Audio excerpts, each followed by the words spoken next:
Food demand committee Tripura আসন্ন লোকসভা নির্বাচনে লড়াই করার সিদ্ধান্ত নিয়েছে। পশ্চিম ত্রিপুরা লোকসভা আসন এবং পূর্ব ত্রিপুরা লোকসভা আসনে তারা তাদের প্রার্থীর নাম ঘোষণা করল বুধবার। এদিন এক সাংবাদিক বৈঠক করে এই আঞ্চলিক দলটির 2 আসনের প্রার্থীর নাম ঘোষণা করা হয়। পূর্ব ত্রিপুরা আসনের প্রার্থী প্রাক্তন এমডিসি কৃষ্ণমোহন জামাতিয়া এবং পশ্চিম ত্রিপুরা আসনের প্রার্থী বিশ্বকুমার ওরফে উত্তম।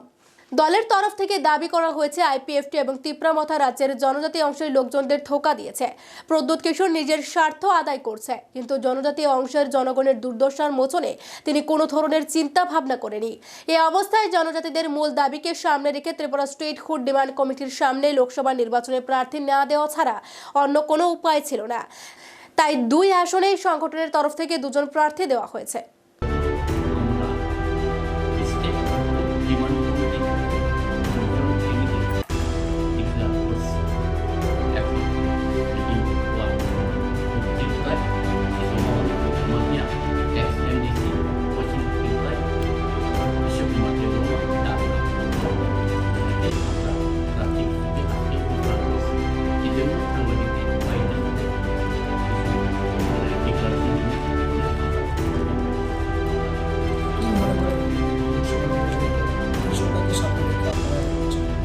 আমরা তো আমাদের মেন ডিমান্ড হলো স্টেট এডিসিকে আগে থেকে আমিও আইপিএফটি করেছিলাম।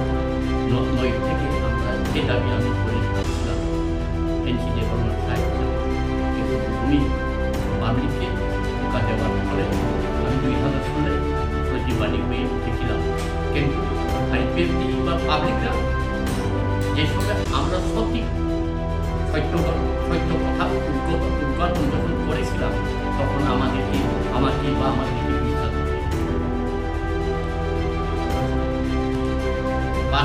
5 বছরে দেখেছি আমরা ওনারা কি করেছেন আইপিপি নামক এবং আবার মহারাজা প্রদ্যোৎ কিশোর দেববর্মার নেতৃত্বে তিপ্রামথা 2021 গঠিত হয়েছিল গ্রেটার ত্রিপুরাদের নামে এবং এডিসিতে পাওয়ারও উনি তারপর কায়েম করেছিল এবং বিধানসভায় 13টা আসন দিয়েছিল। কিন্তু আজকে দেখা প্রদ্যোৎ বাবু মহারাজ উনি যখন বলেছিলেন we know compromise without greater Tripura এবং লাস্ট 1 টাইম বলেছিল, কিন্তু গেল 2 তারিখ মার্চ উনি কি করেছেন এটা ত্রিপুরাবাসী সবাই জানে। মানে গ্রেটার ত্রিপুরাদের নামে আমাদের জনজাতিদের অপহরণ করেছেন। ইহার প্রতিবাদে আমরা আমাদের বা ত্রিপুরাবাসীরা 2 জনকে প্রার্থী দিয়েছি।